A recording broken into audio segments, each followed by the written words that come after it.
for me to think of some areas of chaplaincy, I would be so bored and so unsuited.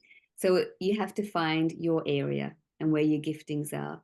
Um, but I just love it, and it fulfills me. But throw me on a disaster front where I'm at the edge of a flood or edge of a bushfire or hanging off a helicopter. I love that. I have a question, Anne. I just want to jump back to where you talked about upskilling. The students are about to do a grief and loss unit, and I just thought you mentioned there that if if you don't keep up with the skill set that you need to sit alongside people, you can hurt yourself and hurt others. When people are in grief, they're at their most vulnerable. I don't know your stories, but you would know when you actually enter a crisis, you've just been told bad news, you are incredibly vulnerable. I almost feel like it's like you become naked. It's just total vulnerability.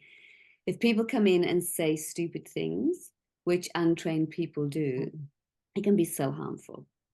People can say things like, get over it, or it's not that bad, or they do not validate where you're at with that crisis.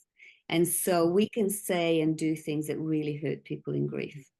By doing our training, we will learn how to handle people in grief well, so that they will be so grateful that we were in their lives. And often that's not even saying much. It's just being there and being that steady presence, the calming presence for them in those worst moments, even helping them breathe to get through the first few hours.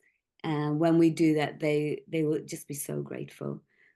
So we do have to be careful in how we handle our clients and making sure they're getting the best practice from us.